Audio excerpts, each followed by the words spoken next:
Do you need a ride or something? I'm a stay-at-home mom myself, so I'm happy to welcome another full-time mom to the ranks.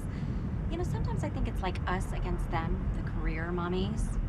Them and all their various board meetings that are so important. Google this, Yahoo that. Please, I think they spend more time on those board meetings than they do actually parenting, if you know what I mean. My mom's an active talker. I actually have a part-time job. Oh yeah, so do I. But it doesn't really count. The over and under in this town is about 150,000. I work in community theater, 20 hours a week, so I'm definitely an under. What do you do? Oh, just bookkeeping, so most definitely an under two. When I grow up, I'm gonna run a massive label. Do you have plans? No. He's a little nervous. Relax, he's walking in with Chloe. That's like walking in with the golden ticket. What kind of music do you listen to? Don't tell me, Bowie.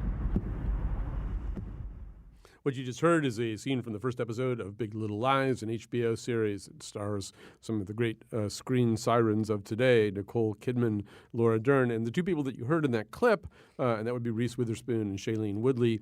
And this is all set in lavish Monterey, where I think the over-under is probably a little bit higher than 150,000, but what do I know? And you also hear these two preternaturally, or one preternaturally adult little kid in the back seat having comments about running a massive label when she grows up. Her name is Chloe. She's talking to Ziggy. A lot of the tension in this series is all centered around drop-off at the local school. That's where a lot of important things happen. That's what they're on their way to in that series. So that's going to be one of the things we talk about. We're talking about screen sirens today on the nose. We're going to start with these screen sirens and then move from there to Bette Davis and Joan Crawford as incarnated by Susan Sarandon and Jessica Lange, respectively, on the series Feud.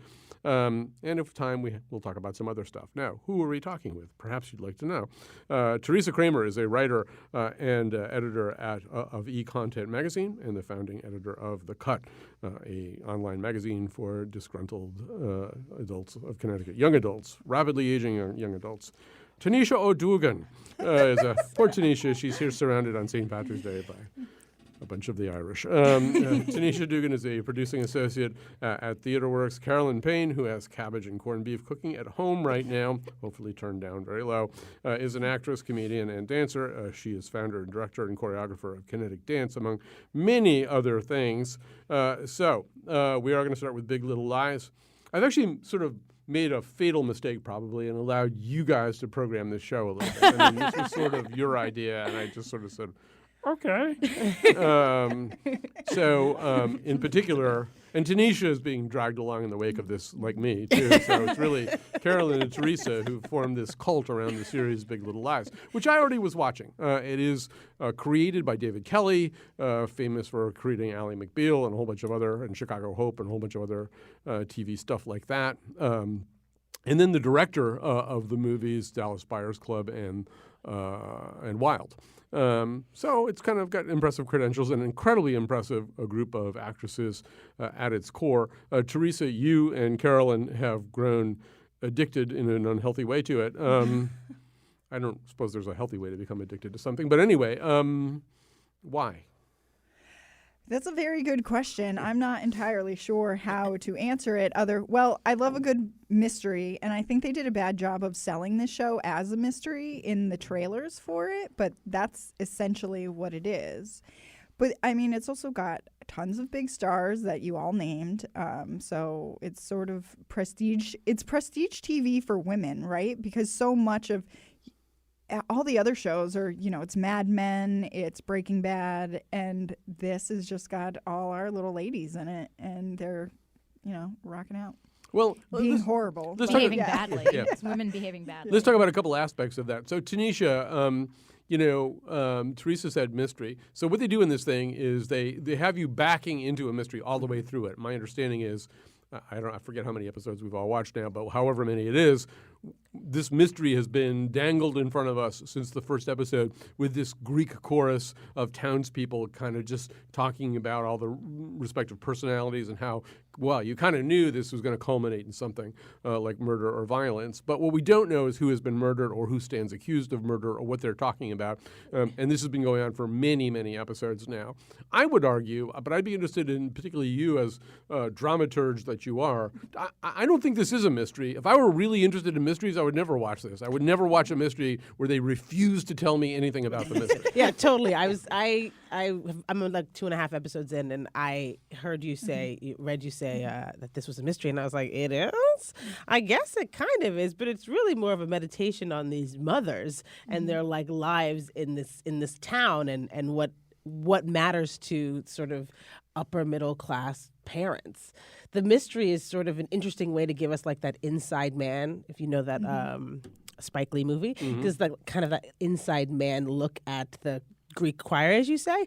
But we don't get enough of that story for it to matter. I guess the suspense of it, though, is like there's this buildup. We're just waiting to see who snaps. But it doesn't seem to relate to any of the people who are like main characters. So I guess that's the thing that's like weird to me. Like I'm like, is it Renata's party? I'm not really sure if it really is. Like, and do we really care who died, or is it just sort of like a newspaper clipping? Like I don't get how it's important. I find this interesting because one of the reasons Carolyn and I started watching it together in the first place was because like we were like we need to talk about it and our theories. Okay. Because we had theories, and I think one of the things I said in our emails is that usually I'm sort of annoyed by this like housewife ennui genre, but because of I want to know who's dead and who did it, and the options are plenty, I think. There are plenty of people who could be dead and plenty of people who could have killed them, and then there's probably ones I'm not even thinking about.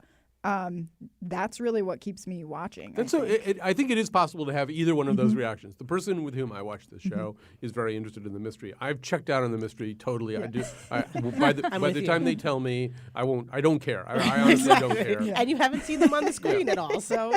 Which is to say, not to say that I don't care about anything here. And I also, Carolyn, would question whether I would consider this to be a housewife ennui series. I mean, it's a lot of things, and I guess there's some housewife ennui in it. But first of all, these four protagonists that we're given, they represent kind of a continuum of places that women can be in their lives, ranging from Laura Dern as Renata, who just makes insane amounts of money, Nicole Kidman as Celeste, who has bowed out of a very lucrative career as some kind of litigator and is living with her abusive husband, who's also a vampire. Actually, that's not true, but he was a vampire in a different sense. It was Good a vampire old Eric at one Northman. point. Yeah, so she's sort of out of the career place, but kind of wanting to edge back in. Reese Witherspoon plays Madeline, who's somebody. She's the person talking in that clip that she volunteers for a theater company to kind of stay active. She's not working, and then Shailene Woodley is the only non-affluent person in this bunch.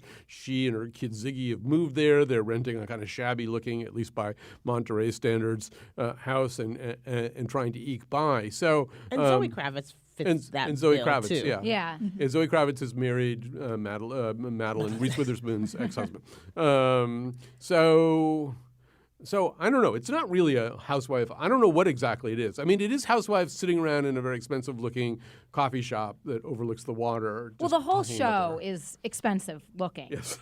One of the big things, it's like real estate porn to watch this show. You have these houses that have these sweeping views of the Pacific Ocean. And Teresa and I have spent time Googling these properties and, Googling price point to see how much I need to make to live in this property one day. So I think that in some ways the setting is a big character in this show, and the houses that represent each of these characters. I think you just hit on something for me there, which I've thought of and then forgot before I came here. But like every show I really love, it's as much about the town or the setting as it is about the people or whatever's happening in it. It's funny you say that because I feel like this is about Monterey, but it does kind of feel like, as a mom, right? It kind of feels like every kid drop off. Like it's like aspirational in the sense of like, oh my God, look where they live. But like the characters, these sort of archetypes that the story is created around are like so real. Yeah. Like these ladies are like so real, Yeah, I mean, I don't have a kid, but I for years taught ballet in affluent neighborhoods, and like these were moms that you encountered a lot and dreaded encountering. And it's funny because you kind of like want to not like Maddie. Reese Witherspoon to me is kind of a mean girl, and yet she's the one who seems to have the most like girlfriends, which to me is like a really interesting thing. Because, well, yes, a woman like her would have a lot of women because you're either with her or she's against you. Right, yeah. I have succeeded in not liking Maddie. It's easy to not like her. If that was a goal of mine, I could say I've crossed the finish line. I actually don't really like any of these characters. Like, I find myself, when you watch a show, you often are like, oh, who do I relate to here? Who am I most like? Or who would I, go out for cocktails with? And the answer with the show is nobody. Oh, I'd totally go out with Zoe Kravitz. Really? Yeah, I would feel bad about myself the entire time, but I would go out with her. And I think I actually would, like, maybe hang out with Reese Witherspoon. I would actually go out with Zoe Kravitz. Yeah. That's a separate conversation. But, because she's kind of, she's annoying, but she's kind of spunky in a way that the other women aren't. And she's always, like, yelling, like, obscenities. I feel like at she would people. just be trying to get me to drink some sort of, like, crazy organic tea and make All right, me buy her I want to cookies. drag this back for people who haven't watched this series. I want to make sure we're like talking about things that they can relate to. So one of the questions that I have, that's not a question, it's a reaction that I have. I, in general, don't like things that are about people who live in affluent settings and where, like Tanisha, I think your comment's really interesting, that in a way it's about drop-off anywhere, and that anywhere that you are dropping your kid off for school, there's probably a pecking order, there's an economic continuum, there are people who are in and out, or there's tensions that surface. The question that I always have is, so why is it in this particular place? It's a problem I have with the work of Lisa Myers, Nancy Myers. She's a terrific director in a lot of ways, but all of her movies are about like really rich people, who have really great living environments. And I feel like that's sort of almost a genre these days. And so the question is, like, are we supposed to be looking at all this opulence and saying, well, they have all this stuff and they're still not happy, so that should make me feel? I'm trying to feel, I never know how to relate to anything in this. It's weird. I feel like the opulence is ground zero. And so, like, you put things in settings like that because then it's not about the setting, if that makes sense. Like, if you put it in a middle-class looking place, then it becomes about economics. And so you're paying as much attention to how do they get through their lives as you are just what do they do to get through their lives. And so it's unfortunate, but I think that's ground zero. In any other setting, these people would have actual concerns, right? Like, other than just, like, whose birthday party what kid is going to. They would be like, no, I can't pay my light bill, or like I just crashed the car, or whatever. Like, these things would be much bigger deals, and they wouldn't care quite as much about some of the things they care about. And it rings. What the title is, little big lies, right? Big little lies. Big little lies. And I think it lies in the title there. That it's like about big little things, and it's hard if the setting is so firmly, an urban middle class setting for you to really like lean into the big little parts of life, I agree, and I just even maybe reacting to something that you were saying, I made this weird association. So The Current has run recently this kind of fascinating series on the state of the Hartford schools after 20 years after Sheff versus O'Neill. And one of the things they talk about are these magnet schools where they're trying to get affluent people from the suburbs to come into Hartford and send their kids to these magnet schools. But to do that, they have to make these magnet schools like some kind of, Palm Springs resort or something, And so they have to like have all this incredible stuff. And I realized there's I thought a really fascinating scene in Big Little Lies where there's been a lot of maneuvering around a kid's birthday party, about a kid's birthday party, and so some of the kids aren't going. And Laura Dern, who is probably the most affluent person in this series, I think in the pecking order, she is the most rich person in there. She's hosting this birthday party. She's very worried about it. And one of her revenges is sort of these, I guess they're goodie bags, but they're not really bags. They're like they're baskets. They're baskets. And I'm guessing they took up maybe, I'd guess $250, per basket, something like that. And it really is that same thing of you want to get people to do something, and you have like a lot of money to spend. Right. So you just bribe them to do something. Well, at one point she offers, because there's this thing where the other people are going to see Frozen on ice or something. Right. And so she offers to just like buy everyone VIP tickets to Disneyland instead. And you're just like, what? I couldn't afford that for myself. Never mind like a party full of people. And yet the basket's right. The basket that we saw is probably worth $250, but I totally get that as a mom throwing a birthday party. That like it's not my fantasy basket, but like the agita of like what am I gonna put in this basket to thank these kids and their parents for showing up. It's all of those moments are so real and so not tied to. Well, that birthday party was bizarre in general. The way that what they show of it. A good chunk of the party looked like just the parents having this bizarre dance off. Yes. Zoe Kravitz getting all the guys hot and bothered. So I want to play another clip here. Wolfie, we're going to play a clip A3. I want to set this up a little bit. This is, I think I have this right. So one of the various subplots that's going on here is that this local theater company was going to present Avenue Q. The village elders are now questioning whether Avenue Q is appropriate because, in particular, two puppets in Avenue Q do something that puppets do when they love each other very much and want to have a baby. And this is pretty graphic. And so is this going to be canceled? And so Nicole Kidman, who, to my way of thinking, is the most fascinating character in this whole show for a lot of different reasons that I want to discuss here. But she is this former litigator, former lawyer who's gone into retirement to raise her twin sons, and also pretty clearly at the insistence of her insecure and therefore violent husband. And so she's kind of dragged out of retirement by Reese Witherspoon just to present pro bono the case for putting on this play. Okay, I think I've now set up this clip fairly well. Here we go. I think we can agree that the world has gone to hell, right? I mean, we're living in a time where our little ones have lockdown drills at school because of gun violence. They don't even feel safe in their own classroom. So what if we brought back a little good old-fashioned nostalgia? You know, a little Sound of Music? I mean, we're Monterey, right? So what do we want to say? And maybe the question isn't, what is this play, but who are we? I take your point. It's a good one. We all have small children, and this is the village that we've chosen to raise them in. And I would say, among other things, I hope we're open-minded. I mean, I think what draws a lot of people to Monterey is its progressiveness. But opinions aside, legally, you've already lost. The California Constitution goes way further than the federal one to protect the First Amendment. But to answer your question, Renata, who are we? I don't think we want to become synonymous with suppression and prior restraint. We're going to face accusations of being anti-American and anti-free speech. I mean, that's not the politics that you've been practicing, Mayor Bartley. So I would say there are bigger black eyes than putting on a controversial musical, especially ones that have won Tonys. So that is Nicole Kidman's character, Celeste, rebutting Laura Dern's character, Renata, who, for reasons having nothing to do with the merits of the case, is trying to get this community theater to drop Avenue Q. But, you know, the Kidman is so fascinating in this, Carolyn, because she is, first of all, she is who she is. These actresses are people that we really kind of know from their prior roles. And I really do think, you know, we're going to be talking about screen sirens of the past in the next segment. But, I mean, Nicole Kidman is that today. She, you know, just towers in a certain way, not just because she's tall, but she just towers really over a lot of people. She's just insanely beautiful. And here she is, this incredibly bruised person, too, this person who's highly competent.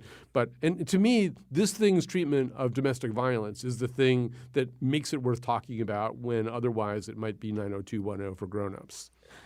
I actually, when I first was telling Teresa about the show, I said, this is my favorite thing I've ever seen Nicole Kidman do as far as an actress. Like, I really think she's like kind of at the top of her game with this because she does have such a interesting character. And that was before, you know, things had completely unfolded for her character. It's, you get mad at her because of her situation with her husband. Because she seems like she's just a powerful, very smart woman, and especially in this scene where you really see how she just is this like tiger in the courtroom, and then that assertiveness then is totally just taken away when she's with this husband who is the classic abuser. I mean, complete to like apologizing with a ridiculous diamond necklace. That he's down on his knees apologizing to her. Yeah. You know? yeah. And the show does deal with it in a very interesting way, because you really kind of see that inner workings where when you understand why somebody is in this relationship and all of the complexities in that. And I think she does an amazing job where you're mad at her, but then at the same time you feel bad for her, but know she's smart and want her to get. So I feel like there's a lot going on there. I'm not a huge fan of the therapists that they go to. Well, and so funny, I should warn everybody that Nancy H. just tweeted, this is like listening to my grandmother talk about her soaps. So we have to be careful here. But to me, Teresa... I am a grandmother. There you go. And this might be a soap opera. Yeah. So, Teresa, to me, one of the strengths of this, and particularly this domestic violence sub-theme in it, is, like, we've all seen kind of, I don't know, like Lifetime movies and other stuff that are about a violent domestic situation, about a woman trapped in a moment of domestic violence. To me, one of the strengths of this as kind of an ensemble piece is that this exists within this much broader spectrum. You're sort of looking at other stuff and laughing at this thing and maybe sighing at this other thing, and then suddenly this incredibly visceral moment will happen between these two people. And it's kind of, to me, a little bit more the way domestic violence is, which is, it happens in the village you live in, just not the couple that you necessarily knew, and not completely estranged from the rest of life. Well, it's interesting because one of the things we learned from the Greek chorus, which are really people giving, interviews to the police throughout the show, is that people sort of do suspect something's wrong with this couple. They're a little too perfect. They're a little too in love. But no one knows, including Reese Witherspoon, who is Celeste's best friend. She's hiding all of this in part because she's seen the Lifetime movies. She doesn't want to be that woman. Mm-hmm.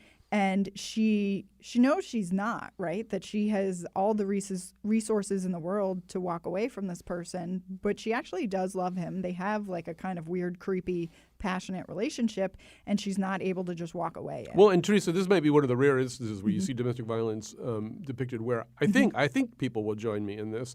There's a sense in which Nicole Kidman is a little bit ready for the violence herself, right? Yeah. That there's a way, there's a reason she's with this guy, and she's not completely detached from the potential for violence. She's maybe a little bit ready to join in. I think that's what makes it so fascinating is that their relationship, there's this duality. They both are, there's abuse from both sides. I don't know, Teresa cocked her head when I said that. She might not be agreeing with me. No, I was thinking that there's a line that she says where she sort of likens it to the sex, and I cocked my head because it's always like one of those funky, weird places to wade into, especially if you haven't seen it, because I don't want to make any weird connections.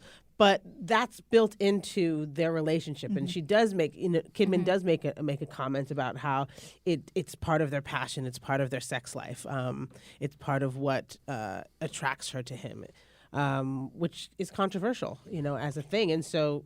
In thinking about it, like this, talking about this makes me go, oh, okay. Yeah, it's not as light and fluffy as the 90210 for grown-ups. Right. We're perfectly poised to make our transition because in many respects, this is about four women who at various stages of their life are trying to make sure their lives are still vital and juicy and exciting in all the ways that they want them to be. Perfect segue to what we're going to talk about next, which is Feud, about two women who are maybe at a slightly different stage of their lives, although not necessarily a different age. So we'll talk about that when we come back.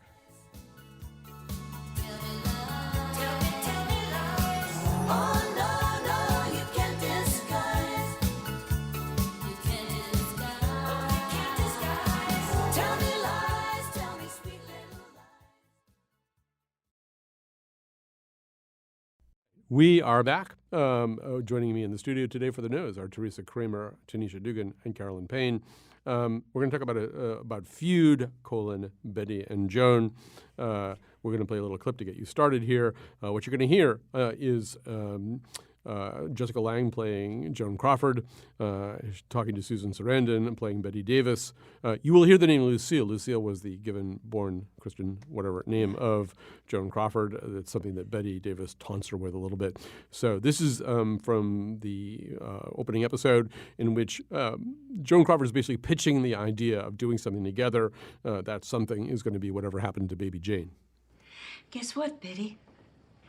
I have finally found the perfect project for the two of us. It's always been my dream to work with you. Do you remember how I begged Jack Warner to put us together in Ethan Frome? With Mr. Gary Cooper. You do remember. You wanted to play the pretty young servant girl, and I was to play the old hag of a wife. Forget it. But this is different. These are the parts of a lifetime. No thanks, Lucille. I've got plenty of better offers. I know what kind of offers you've been getting. Exactly none, because the same is true for me. They're not making women's pictures anymore. Not the kind we used to make. It's all cyclical. They'll come back in fashion. But we won't. If something's going to happen, we have to make it happen. No one's looking to cast women our age. But together, they wouldn't dare say no. We need each other, Betty.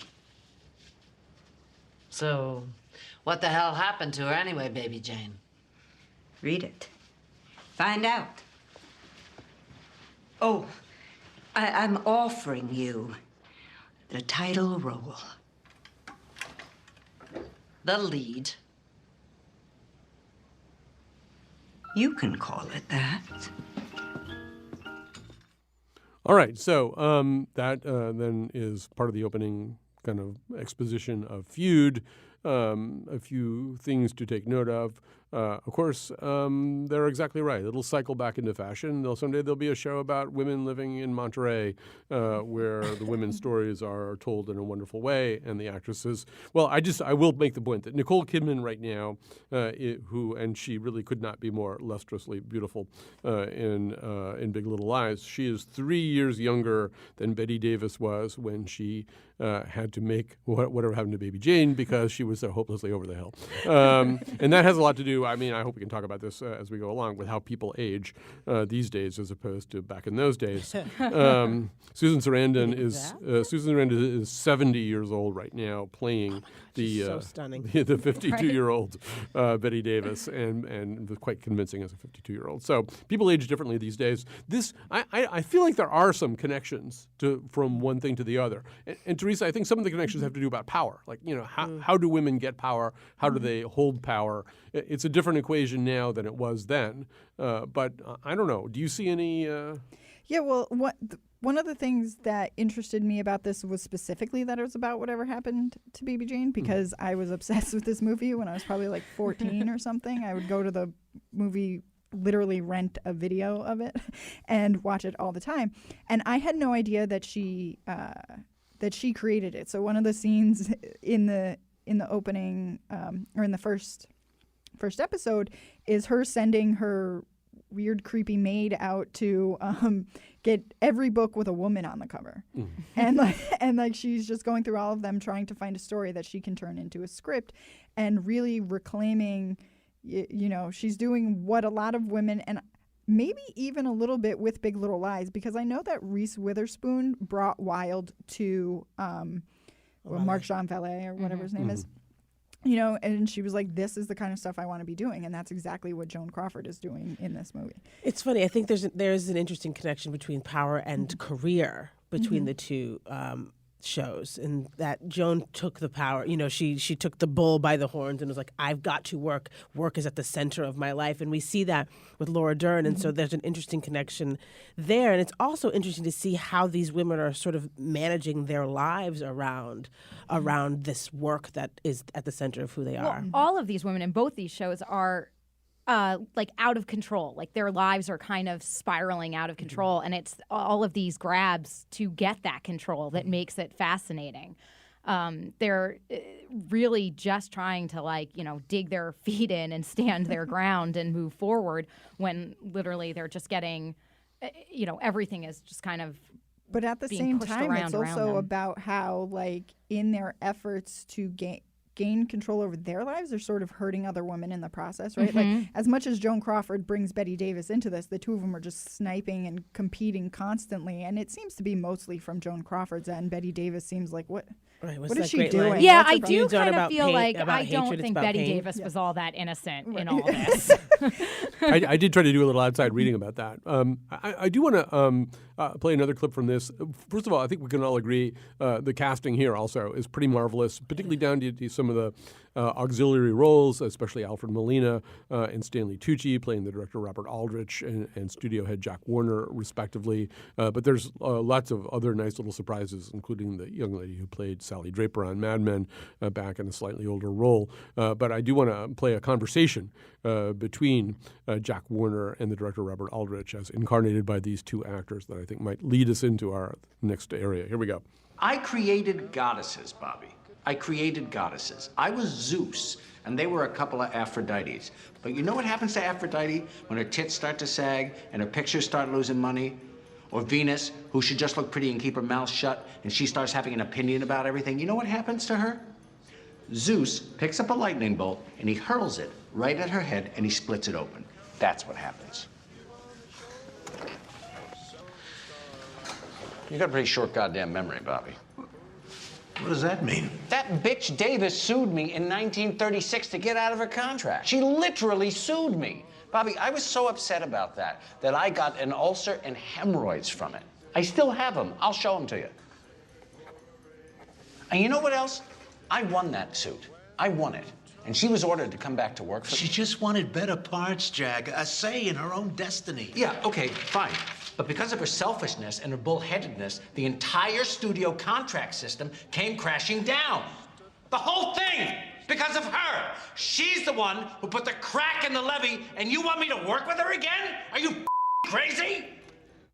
So there's a lot of things going on in this conversation, including the whole nature of the death of the studio system. But Tanisha, I don't know if you saw this clip about a year or two ago. Amy Schumer did a piece in which she's walking through, I think, Central Park and stumbles upon, you already know where I'm going with this, right?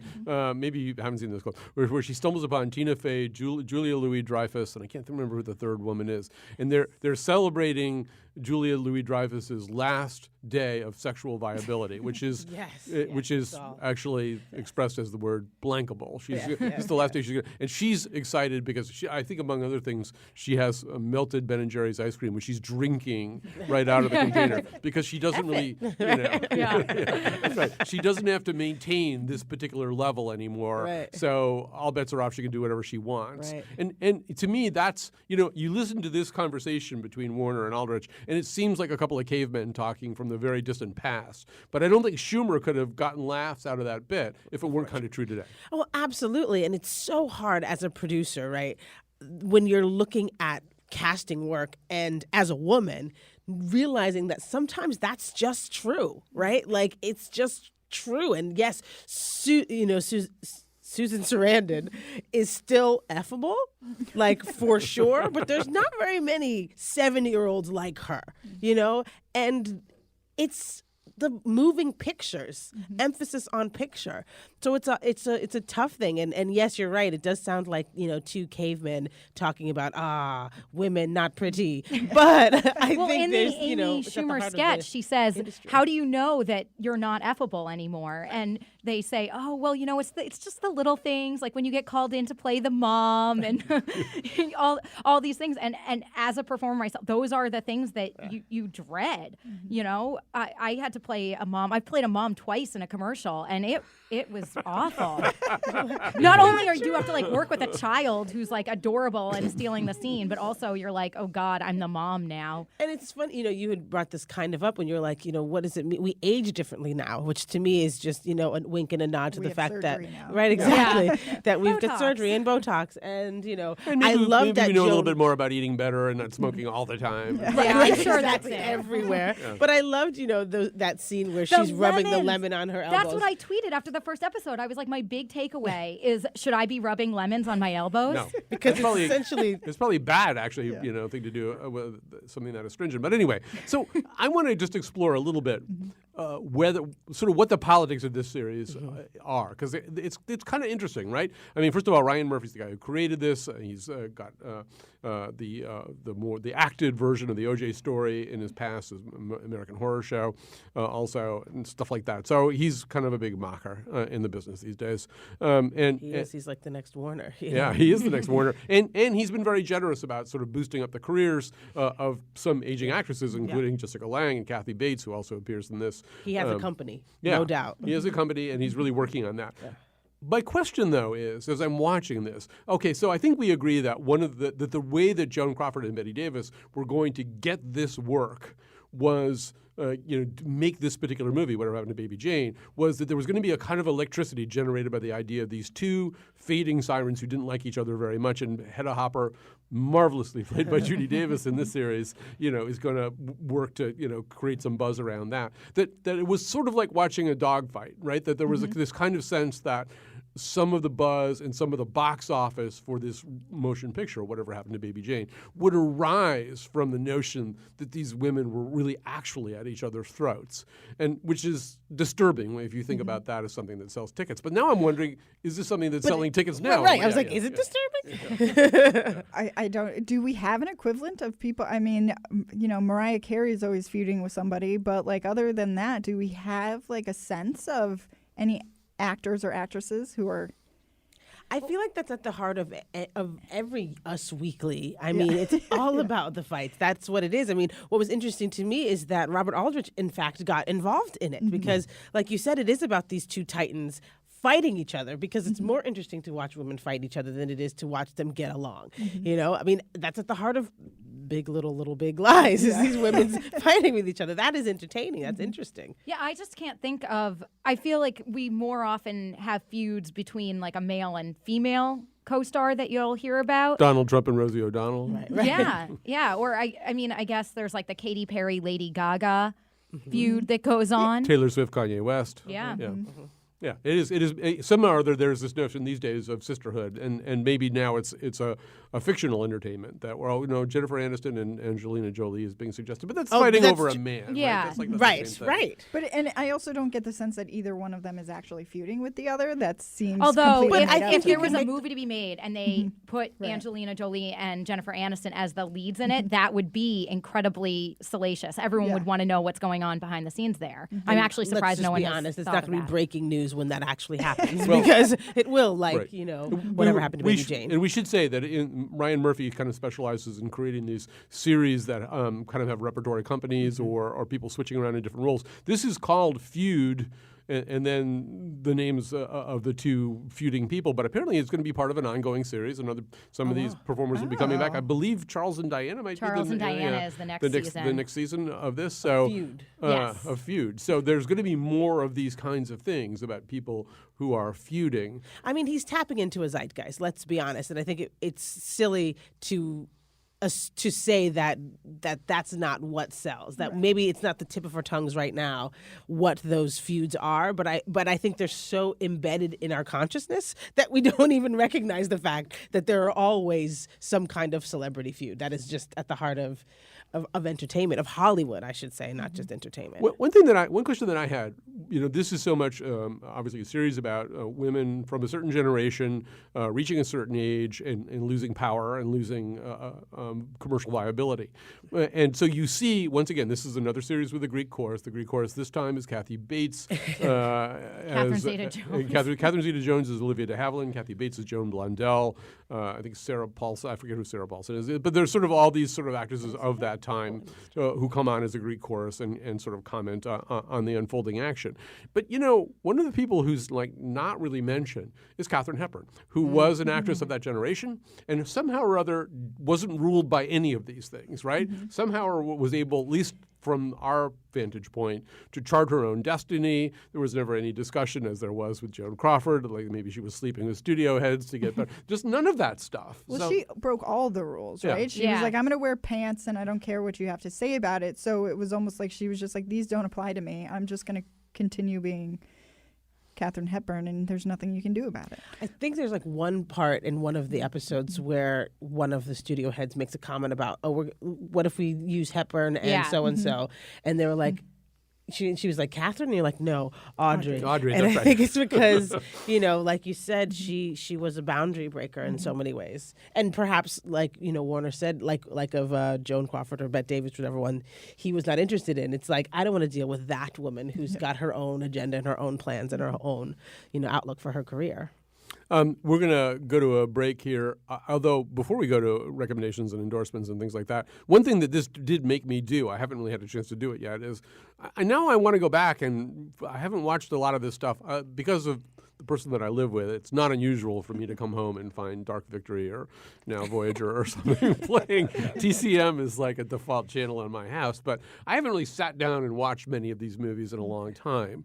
And I really do feel like, just even to see the interesting mystique of Bette Davis, an actress who was never beautiful by the standards of her day or really any other day, but who had this incredible siren career, it might be worth it. It would be worth it just to go back and just watch Mildred Pierce with Joan Crawford again, stuff like that. So anyway, why don't we take a break? We'll come back. We'll tell you other things. Fight like a girl. Fight like a girl.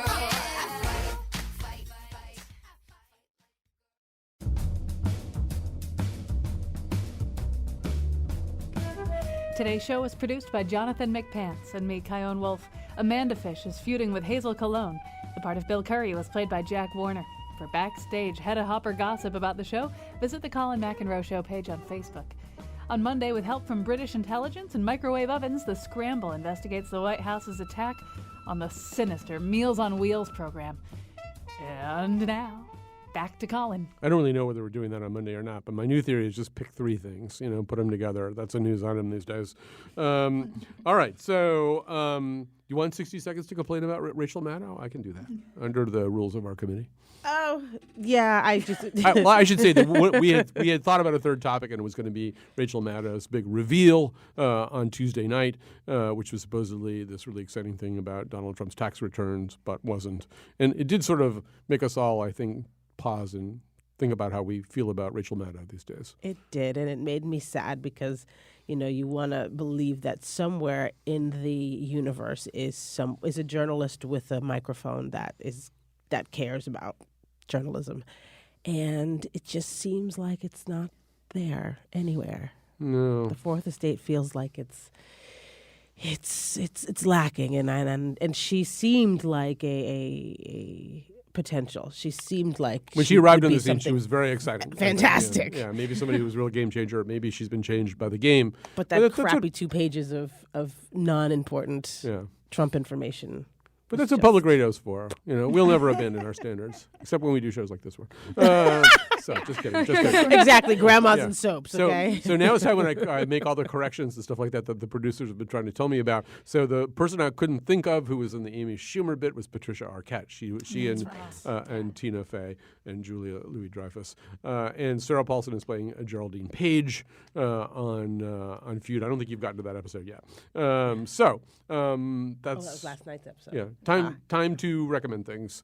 Carolyn, would you like to begin? Sure. All right. So I'm going to recommend Hush Hush Sweet Charlotte, which is a Bette Davis movie made after Baby Jane. And it is just so over-the-top ridiculous. It co-stars Olivia de Havilland, can't say her name, and Agnes Moorehead, Joseph Cotton. It's spectacular. Find it, watch it, and enjoy its ridiculousness. I was pointing out that these two movies and some other movies like them are sometimes described as hagsploitation. I did not want to say that word. But I did want to say that word. Anyway, continue. And along the line of ridiculous, I wanted to endorse an app I've discovered on my phone that I'm really into. It's called Zombie Run, and it is it's a running app, like a fitness app, but it actually makes you feel like you're being chased by zombies. So it kind of combines this like Pokemon Go element of like a game, and it actually makes running pretty fun for someone like me who running is not something that I would ever consider fun. I do recommend this. So if you see Carolyn just running around the streets of Hartford screaming, that's why. She's exercising. Yeah. Don't panic. Definitely don't try to help her at all. Right. Yeah. Or she might be getting chased by Alexander Skarsgård, and that's the one time she doesn't. I don't think I would run very far from that. All right, well, now that you know more about him, though. All right. So, Tanisha, what have you got for us? So I've got a cocktail recipe because those have been in my mind lately. Riff on a Greyhounder, so a little vodka, a little grapefruit juice because it's citrus season still, and it's cold, and we all need a little reminder of warmer times, and a little rosemary simple syrup. Shake that all together and top it off with some seltzer. It's like as soon as I get home from my zombie run, I'm going to make one of those. Yeah, not on St. Patty's Day because it's not like a St. Patrick's Day cocktail, but I recommend it for any evening show. And then lastly, there's just a fantastic singer. Her name is Keela Miles. She's amazing to work with and lovely. She joins us for a party, us being Theater Works. She joins us for a party, our out party. And I just want to invite any and all arts patrons and artists to the space, because I think what's important in this time is to have some space to just be around each other and having whatever conversation comes to mind. So our out nights are the third Wednesday or something like that, post-show. Come, hang out, talk, be Kilo Miles. So we can just show up the third Wednesday of any month? Showed up the third Wednesday post-show. Yeah. So this particular show runs 2.5 hours. So the party starts at 10. So it's for our vampires and late birds and zombies. But yeah, it's just about giving a space to all of us to be together, to talk, to hang. Yeah. All right. So have a sweet hang at Theater Works. Yeah. All right. Teresa, what have you got? I'm going to endorse some other difficult women that I was binging on our snow day. I watched Insecure on HBO. I ran through that. It was funny. Good. I second that endorsement. It's so funny. And then, and she's like, you're like, I don't need you, girl. You've got problems. Like, I don't know what is going on with you for like the entire show. And then I've also been watching Crazy Ex-Girlfriend with Rachel Bloom, which is also hilarious, and another woman who you're just like, oh, man, I don't know what to do with you, but I love you anyway. And then Mark Oppenheimer wants to do a nose episode about My Crazy Ex-Girlfriend. It's very I just won nosy. an award from her. You did? Yeah, Yes. my short film for the You Can't Rachel Do Bloom That. is Yeah, what she's Rachel talking Bloom about. was the judge, and mine Ooh. was one of the top picks Congrats. at the Women in Comedy Festival. Thank you. And then I've also been listening to Rihanna, who seems like she would get you into a bar fight any day of the week. And But you'd win. Yeah, exactly. Like you're like, whatever, Rihanna's gonna She's got your back. bust some heads here. And then Dead Sarah, who is like one of the songs I really like. It sounds like a Rage Against the Machine song, and then like a chick comes in and starts singing, and it's great. All right, so those are many recommendations involving difficult or at least complicated women. I'm going to sort of do something a little bit different, which is that we're working on a show. We've been working on it for a long time, based on the tournament of books that's done by the Morning News. And we're realizing we're not getting you guys involved enough here. So we're just going to discuss 4 books. They are Francine Prose's Mr. Monkey, Michael Chabon's Moonglow, Nathan Hill's The Knicks, and Colson Whitehead's Underground Railroad. And so we're going to talk about those 4 books with a group of panelists, and we're going to sort of put them into kind of, a small version of the NCAA brackets and sort of figure out which one comes out on top. So we are going to that show is going to air Tuesday, March 28th. I think you've got 11 days to start reading. That's the whole idea, or however many days it is till March 28th, probably not 11 days. So do I have any? Yeah, I have a little bit of time left. A couple other things that I will quickly mention. I've sort of been wondering, I feel as though I've said this many times, that the void left by Jon Stewart when he got out of The Daily Show, it can't be filled. I mean, there really isn't anybody who has that combination of insight, energy, and comic chops. But I have been watching online Seth Meyers doing this thing, which I think is called A Closer Look. Is that what it's called? Yeah. And Seth Meyers, he's not Jon Stewart. Nobody's Jon Stewart. But he's really good, and he really does find some very funny things to do, and he's doing it on a daily basis. I mean, I know John Oliver and Sam B are great, but they're once a week. If you're not watching a little bit of Seth Meyers, maybe check that out. And then I am replacing, which is probably the way my life is going to go from now on, Kyone Wolf, on an event that I really like doing. I've done it in the past. It's called Book Plates in New Haven. It's on April 3rd. And what it is we all go out to dinner in different locations. Various people, like Lucy Gelman will be another person, Ann Nyberg, host these dinners at different restaurants. I'm hosting at Zinc, a restaurant I really like anyway. And it's all for the Institute Library, which is this incredible kind of... It's like you walk in there and you've walked into the 19th century or something. I love the Institute Library in New Haven.